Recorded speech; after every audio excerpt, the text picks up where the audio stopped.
नमस्कार मंडळी, दीपक फार्मिंग या यूट्यूब चॅनलमध्ये आपलं सहर्ष स्वागत करतो मित्रांनो. हे पहा, आपले भेंडी, घोसाळी व दुधी भोपळ्याचा प्लॉट चालू झालेला आहे मित्रांनो. या अशा पद्धतीने शेती केल्यास त्याचे फायदे कसे होतात ते आज मी या व्हिडिओमध्ये सांगणार आहे मित्रांनो. हे पहा, आपला भेंडीचा प्लॉट आहे मित्रांनो. भेंडी व घोसाळीमधील कोथिंबिरीमुळे आपल्याला उत्पन्न व चांगल्या प्रमाणात नफा झालेला आहे मित्रांनो. साधारण आपल्याला 300 रुपये कोथिंबीरच्या बियामध्ये आपल्याला साधारण 11,500 रुपये उत्पन्न भेटलेले आहे मित्रांनो. परंतु त्यानंतर आपला हा भाजीपाल्याचा प्लॉट सुरुवात झालेला आहे मित्रांनो. त्यामध्ये मित्रांनो भेंडी, घोसाळी व दुधी भोपळा अजून हार्वेस्टिंगसाठी चांगल्या प्रमाणात चालू झालेला नाही मित्रांनो, व ते लवकरच होईल मित्रांनो.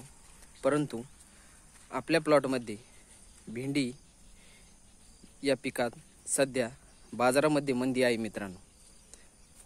परंतु मित्रांनो, आपल्या पितृपक्ष असल्यामुळे घोसाळी या पिकाला तेजी असल्यामुळे आपल्याला हा प्लॉट पुन्हा फायद्यात आहे मित्रांनो. सध्या भेंडी एकदम कमी रेटमध्ये विकत आहे, परंतु घोसाळी ही एकदम तेजीत विकत आहे मित्रांनो. त्यामुळे आपल्याला हा प्लॉटमधील उत्पन्नात, नफ्यात समतोल राहिला मित्रांनो.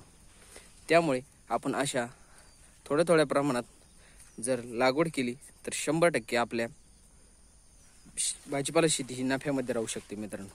तसेच अजून दुधी भोपळा ही हार्वेस्टिंगसाठी चालू होणार आहे मित्रांनो. त्यानंतर आणखीन नफ्यामध्ये वाढ होणार आहे मित्रांनो. ते पहा, छान पद्धतीचा दुधी भोपळा येण्यास सुरुवात झालेली आहे मित्रांनो.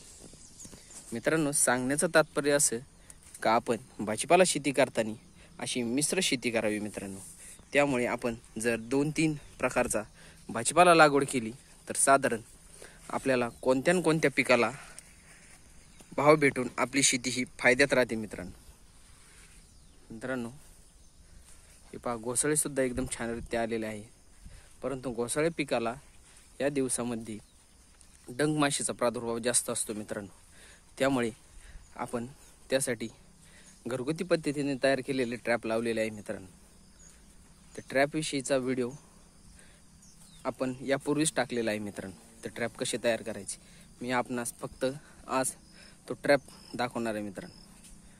हे पहा मित्रांनो, या अशा पद्धतीचा ट्रॅप तयार करायचा मित्रांनो, व त्याला औषध गोळी बांधून व असं छिद्र पाडून त्यात पाणी भरून ठेवायचं, व त्या माशा येतात व गुंततात मित्रांनो.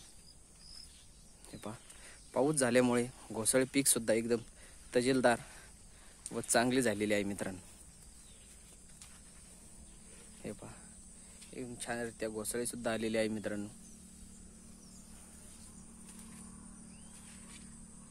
आपण जर आपल्या चॅनलवर नवीन असाल तर कृपया करून आपलं चॅनल सबस्क्राईब करा, जेणेकरून माझे सर्व शेतीविषयक व भाजीपाला विषयक अपडेट आपल्यापर्यंत पोहोचू शकेल. धन्यवाद.